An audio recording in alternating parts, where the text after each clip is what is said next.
Ladies and gentlemen, we now move on to our next panel discussion. And as I invite the panelists to come on stage, I would like to hear a thunderous round of applause as we call them.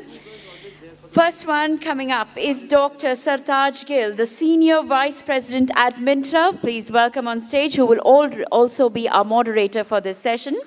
We next have Captain Shri Prakash, Dean Faculty at Maritime Studies, GUN. I'll also like to call upon Mr. Subramaniam Krishnan, who is the Chief Learning Officer at Transworld Academy and International Chairman of ICS. I believe I just got the message that he's not here. So we will proceed and call upon Ms. Pooja Gautam, who is a corporate trainer and a career coach. Please welcome on stage. And of course, Darren Yap, our Business Development Director at One Ocean. Ladies and gentlemen, our next panelists. It's now over to Dr. Sartaj Gill. You have to invite two of the female cadets. I'll give you the mics, yes. Sound microphones on stage, please. Hi, please sit here, please. Are you going to invite the two cadets? Yes, I'm going to do it. Okay. Yeah. I will also, I'm so sorry I forgot this, but this is a very important part, and it's a part of our panel discussions today. We would like to invite a couple of students to join the panel. I'm calling upon Akshita Srivastava, who is from Kanpat. Ladies and gentlemen, let's hear a round of applause for our cadets joining the panel. We also have Naivilya from Manit and Dhriti Jain from Manit. Please join us on stage. Can you give me the names for them, please? Yes. There are extra females now. I'll write it down for you. I have here. Yeah. Akshita Srivastava. Okay. That's fine. Then Naivilya, and Dhriti Jain. Dhriti. Okay. Got it. Hi everyone. Can you all hear me okay? Excellent. Welcome. 3 cadets on the panel. It's a surprise for you, last minute addition, but it'll be interesting. I think having you here would be really, really powerful. So great, and thank you, my other fellow panelists. Okay, the topic for today is human advantage. Does behavior, attitude, and character matter more than technical skills? The key word is, does it matter more than technical skills? It could be yes, no, equal, we do not know. Let's explore from the panelists. I want to start off with a story. And I think all the relatively senior experienced seafarers here would know about this incident. The younger generation cadets, I'm not sure. But in 2012, the cruise ship Costa Concordia ran aground off the coast of Italy, and that became one of the most widely discussed maritime accidents of all time. The ship was equipped with all advanced navigation systems, professionally trained crew members, and the vessel met all regulatory requirements. Yet, the accident happened. And the investigation later showed that the issues were not technical failure. Right? The issues were not technical failure. They were human decisions, leadership behaviors, communication, and judgment lapses. In other words, the system worked, but the human element broke down. So that's exactly what we are here to discuss today. If technical skills alone would determine success, the smartest engineers, the smartest deck officers would be running every ship. That's not the case. Why? Because people build trust, culture, safety, resilience, and that allows them to operate in a far greater environment and to their best potential. Now, does that mean technical skills don't matter? They certainly do. That's the foundation. But the deeper question is, what truly determines long-term success? Is it knowledge, or is it attitude and behavior and character? So let me now move to the panelists, and let me ask you a very specific question. You are recruiting somebody, and you have 2 candidates. One who's technically brilliant, but difficult to work with, and number 2, who's technically average, but excellent attitude, teamwork, and commitment. Which one will you hire? And you can only hire one. And instead of going to the experienced panelists, I will hit straight to the cadets, and I say, if you are the hiring manager, who would you hire? So I think you could hire the person who has good attitude, because even if you lack technical skills, it's not like you do not know the concept entirely, basically. You can make the person learn if he has a good attitude. Okay, thank you. Akshita, do you agree? Yes, sir, agreed. It can be taught. The technical skills can be taught, but the human element matters more. Okay. Dhriti? Yes, sir, same. Sure, huh? Yes, sir. Everybody unanimously agree. Yes, sir. Fantastic. Okay. With that, Shri Prakash, I would like to come to you. You are the Dean of Ganpat University. Now, in your role, obviously, one of the key things is administration as well to manage. What is your take on this? I always believe that technical skill is mandatory, it's a requirement, but human attitude, character, behavior is more important than technical. Because it has got the technical skill has got the shelf life, it has got expiry. 10 years or 15 years back, something was required which is not required now. But the teamwork, leadership, character, attitude, behavior, they are permanent, and that will be the driver for the well-being of living on board. So if the ship has to be run efficiently, it is the human attitude, character, and behavior, because that is very, very important. Technical skill can be imparted, it can be acquired, it can be reskilled, it can be upskilled, and all those things. But human attitude is the most important. I would like to tell you one thing. In defense, it is the attitude which is more important. Technical skill is not that much important. But in our sectors, technical skills have been even more important than the attitude and others. And that is why the human element is very, very far more important than what it is. So it has to be other way around. Both has to be holistically blended. Both has to be taken care. At Ganpat, we do all the three things together: curricular, co-curricular, and extracurricular, so that wholesome personality development can take place, and our boys and girls and the cadets can deal with the situation, the stressful life, cultural challenges, and others. Thank you, Shri Prakash. You mentioned about the defense. Suddenly something came to my mind. The US Marines, which is one of the most elite task forces, there's a saying over there that if you can trust him with your life, but if you can trust him with your wife, he's a good team member to have. So that's the element of trust that you need to have. Okay. Let me see. Statistics-wise, anybody in the audience, based on what you've just now heard, it seems like a unanimous point that behavior seems to be even more important driver to achieve long-term success than technical skills. Does anybody know what percentage would it be? How much percentage technical skills versus how much percentage behavior skills makes you more successful in life? Any guesses? There are ample number of researches on this. Anybody wants to take a guess? No? Okay. So, no guesses? Okay. 50? 50-50. Okay. So I'll tell you, right? So a research done from Harvard, Carnegie, and Stanford suggests that 85% of career success is linked to behavior and interpersonal skills, while only 15% is linked to technical knowledge. So 85%. So then if you go to... Yeah.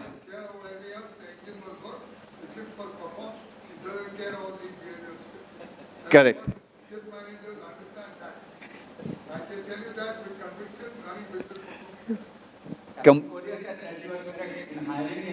Yeah. But what is more important, we have to change. There has to be paradigm. But the training can be imparted, attitude cannot. I'm coming to that question. Thank you, Captain Korea. So, as a lead on to the second one, right? Organizations and our panelists are agreeing that behavior, attitude, and leadership does matter.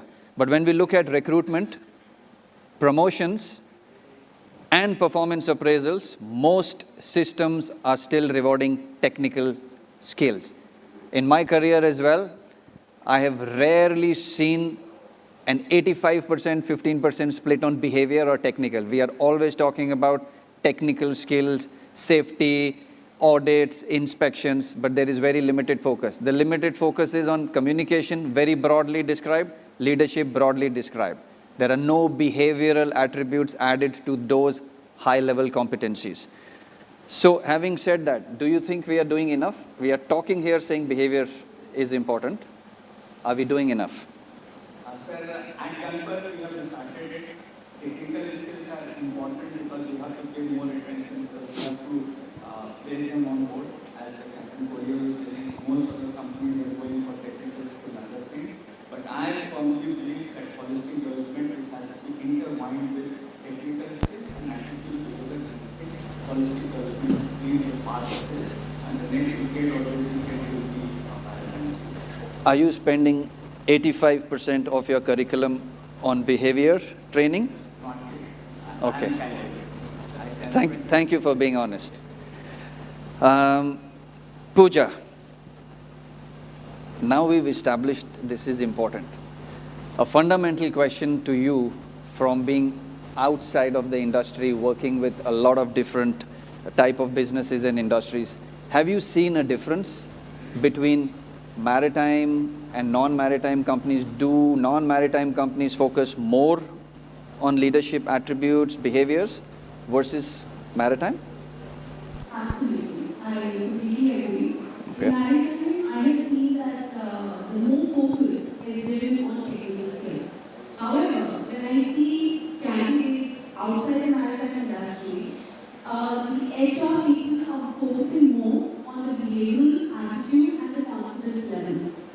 I believe this is the requirement of the industry, and as for the industry, we really need to mold ourselves.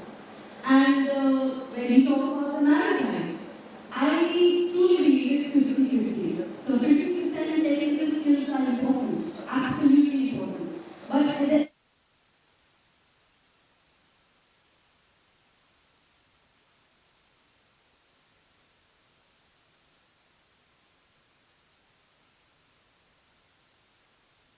I believe that right now everybody is talking about the British war.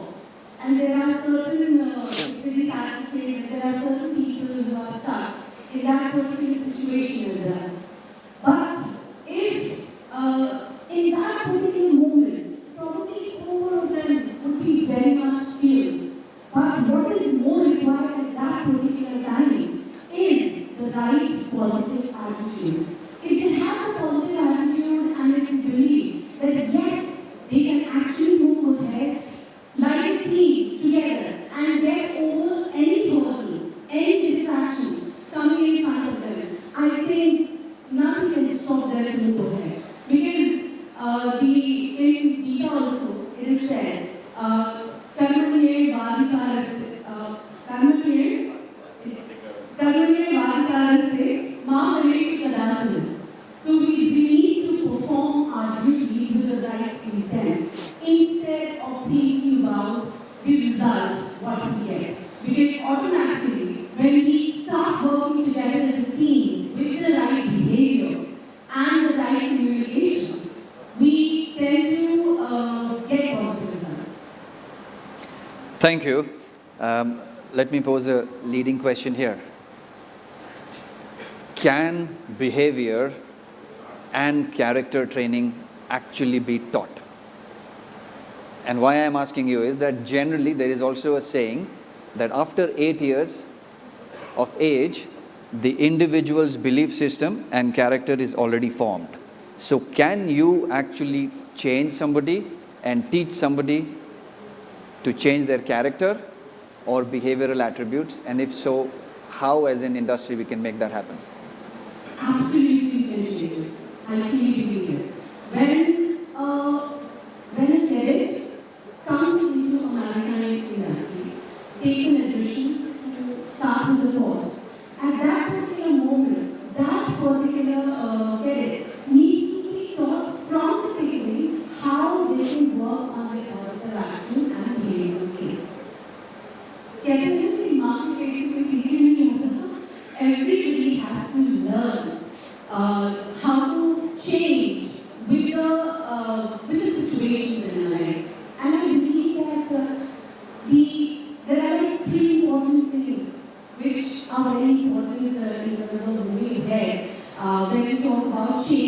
behavior. So we need to have, we need to intellect. Intellect is like we need to be friend with our mind. Be friend actually means that we need to understand that run our mind with a growth mindset. So rather we can think in a positive way, think that yes, I can do it. Or we can think it is very difficult to do it. So there are like two mindsets which we have. And everyone has it. And everyone has a unique power to change it. And I believe that when we understand our inner strength, our inner power, and the skills that we have, we can change our behavior and attitude. Thank you. I have a question for the cadets, but Darren, you've been sitting quietly listening to everything. Now you represent one of the largest digital solutions provider, right? One Ocean. Do you have tools or mechanisms and technology that could first assess personality traits, behaviors, and then do you offer tools in your product that could potentially help them build those behavior attributes? So it's a leading question from Pooja to you. Thank you very much. So basically, yes, we do have systems, and now there are many digital systems in the market today to assess the behavior of the seafarers. We do have several systems such as psychometric tests, which we have discussed earlier, the 360 degrees understanding of the competence, as well as the ability profiling, where we understand the competence of the seafarer today. But with all these tests in place, with all this data, we have the trained assessor to really look at the data. So a foot of thought, right? Because we are seeing a lot of uptakes of this psychometric tests, 360 tests, and ability profilings. All these tests actually gives us very good data of the seafarer. But have we ever taken a step back and look into who are assessing them and who are assessing the results, right? Are these assessors qualified enough, or have they been through the old ways of assessing or the new ways of assessing today in the maritime industry? Right, that is one area. Another area is with the data we have in the, with all the training materials and training platforms, how are we going to read this data, and what does the management of the companies, the ship management of companies do to actually read the data, and what more tools and what more services are they going to provide for the seafarers to make sure they actually fit very well within the organization, fit well within the setup in a vessel, right? So tools are there, platforms are there for us to use, but how are we using the data more efficiently and powerful? Right, so as you mentioned, attitude. So on board the vessel, there are several different nationalities, it's a worldwide nationalities. However, if there is 2 to 3 with not very good attitude or behavior, you actually affect the whole ship. So you say correctly, we should start from understanding the behavioral components before they go on the vessel. A happy ship leads a happy captain, right? So that's my thoughts. Thank you, thank you. I was just approached by Shaukat saying you have 5 minutes left, but as per my watch, we have enough time. But we will try and wrap it up early because I think the last session was overrunning. So I'll cut short a little bit. But a very specific question for the cadets. Do you think when you join your first ship, you all are all pre-sea, right? All 3 of you? Okay.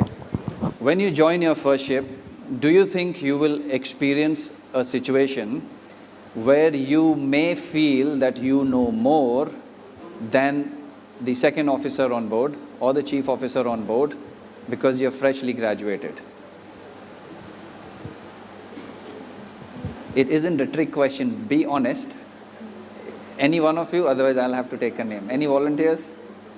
Okay, Akshata. Yeah, so sir, I do not believe that it's possible because they always have more experience. They have been at sea for a while now, and then I'm just the new joinee. So there may be things, a bunch of things I would know that they might not know, but the learning gap, the learning would always be, there will be a huge gap between me and a very senior officer. Okay. I have my views, not necessary.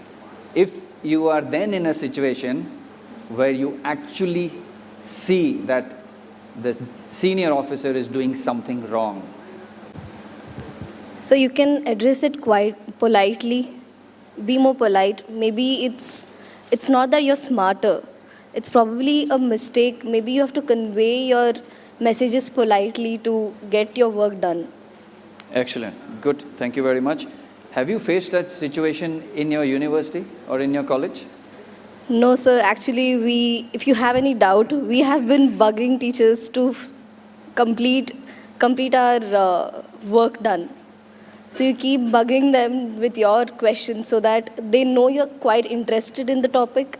So you won't lack any communication that way. Okay. Thank you. Shaukat, you want to open for floor questions? Any questions from the floor?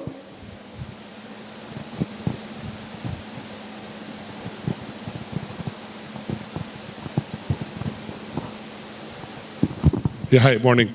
I'm a firm believer that nobody is born good or bad. You know, we are talking of this thing about getting the people with the right attitude. I want to shout out to all the MTIs. You are developing the talent, and it has to be done at the nascent stage. When we are hiring in a company, that half an hour, 1 hour interview or a psychometric test may not be the right tool or the right time to be judging somebody's attitude. Everybody's attitude can be changed. You talk of a cricketer or an F1 driver, these guys were not born the way they are. They were conditioned that way. So the MTIs have to start moving their curriculum more onto the soft skills and the human skills.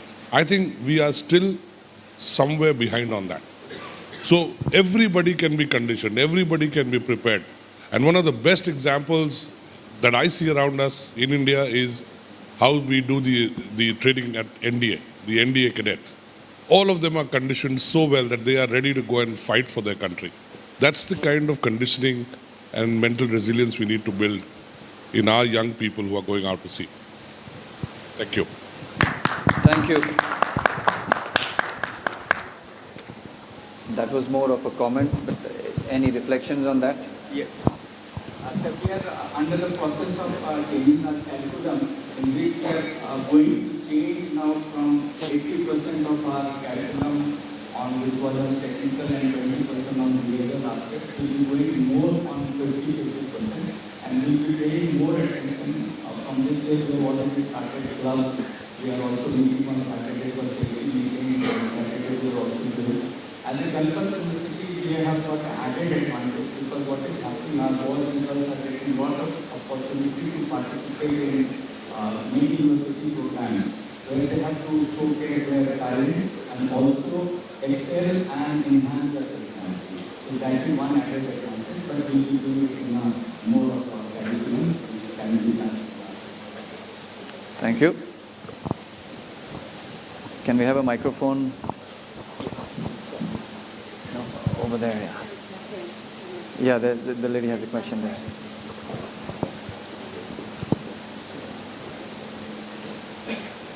Hello everyone, my name is Yangchan Sherpa and I'm from Ganpat University. I have a question for moderator itself, Captain Sartaj Gill. I had a question, like you asked cadets question, like what do you think about it? Like you said you have different views than us, like when they were explaining their point of view on that question, the last question you asked to the cadets. So what is your point of view? You said you have a different view than them. So what is your view? I was curious about that. This is to the point Akshata was making. Can you repeat what you said? I said that obviously they have more experience because they have been at sea for a while. So there might be a bunch of things they might know but not. Because I also have the same view as her, so I just wanted. Okay, I was just curious. You have the same view as her. Now, I may sound controversial here for some of the other esteemed gentlemen and ladies sitting here. My view is there is an immense amount of disparity in the way training happens in maritime universities. We have Ganpat University here, Manet here, but there are like about 100 maritime training academies in India. Forget about globally. Every institute has a different way of teaching. There is no consistency whatsoever, right? Instructors attrition rate, today you might have one trainer walking in 3 months time he will leave, you will have a new trainer who walks in and starts teaching you the same subject from there on. So it's pure luck for the student who is sitting inside. When he goes on board, immense amount of it depends on what senior officers he got training from and mentoring. I have seen cadets who only have been doing sweeping and mopping and still they become third officers and they come on board. They are clueless about any operations. So do not step foot on board the ship thinking somebody else knows more than you. Have the respect, but have the understanding to realize very quickly that this person is potentially making a judgment error. And what beautifully was put here is that there is a way of addressing that. You cannot say, oh, you are wrong, you are doing something wrong. But you need to pose a question in a manner where the individual realizes himself, I'm making a mistake, and they need to correct it. If they still do not correct it, please escalate it. Most accidents happen today because of somebody not speaking up on time. And somebody within the team always has the right answer. It may be even the chief cook, messman, cadet. There is no time ever that you can say that even the captain knows everything. I would disagree if somebody says, I know everything. It's a lifelong journey of learning. So if you know something better, you are fresh. A lot of us have not gone out to sea even here, right? Meaning we haven't been to sea in years now. But you are learning. I have forgotten most of what I had learned in school. So that was my point, that I disagree. So go on board. It's not hierarchy. As an industry, we say, yeah, you have 4 stripes means you know everything. It's not necessary. Yeah. Okay, final question. Can I just add on to comment, right? So I think from this response from them, we see a mindset change from the maritime industry. We have actually modernized our perception of shipping today, and the attitude change towards working on board the vessel, right? We have the female cadets, and I think you have the answers very anonymously right? So attitude communication is the right way to move forward with, to make the shipping industry better moving forward. With all the tools provided by the management and all the assessments where we can make you stronger moving forward as well. So thank you. Thank you. Okay, no questions then, one word. From the cadets, what is that one thing you would like to communicate to a senior officer? How should his behavior be so that your life on board becomes easy? Yeah. So basically at Ganpat University, we feel that we are a big family running a ship. And the other day we had the opportunity of listening to Captain Abhijit Balakrishnan, who spoke on the science of ergonomics and how even the best of the best can make a mistake. He brought about the point of a B-17 fighter jets. So basically the problem there was that the gears were similar, and because of that they had an accident. So he spoke on those lines, and what I believe is that we should always understand that to human capabilities there are fallacies as well. So we should always be approachable, always be open to the human shortcomings, and we have an open mindset about that a person can make mistake, and it's always not the shortcomings, but I would say that even the best of the fighter jet pilots can make a mistake, who are top of the food chain. So maybe we should be more open to human errors and develop forgiving systems and understand that to the human shortcomings as well. I have a separate one for you, right?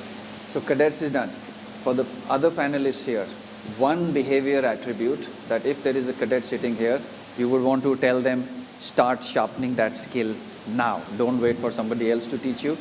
Just one behavior skill that you think is most critical. Each one of you, please. Okay. I believe it's very important to think from the perspective of dignity, as every person has an X factor. And having that X factor, we have the ability to perform anything in any situation.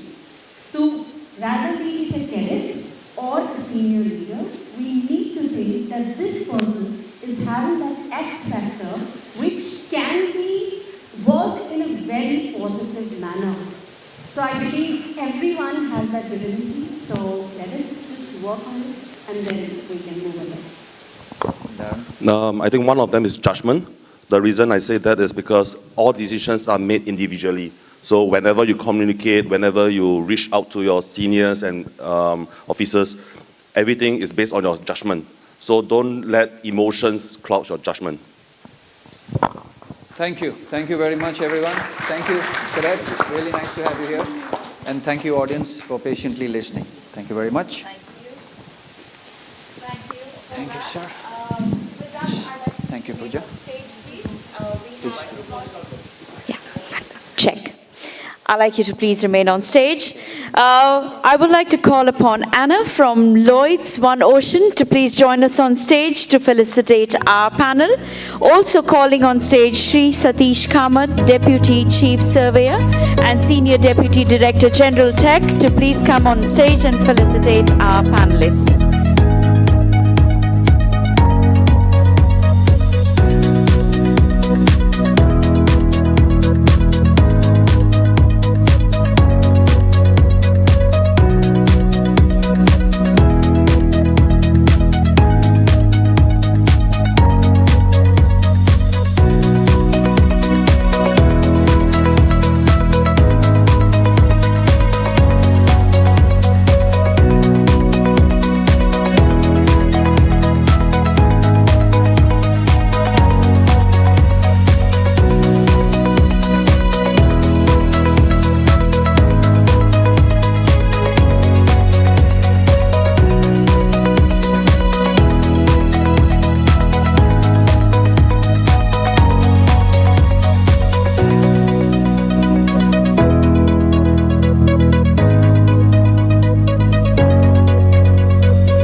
Round of applause. A huge round of applause for our panelists, ladies and gentlemen, as they just take a group photograph. They've shared some very insightful advice and lots of learning.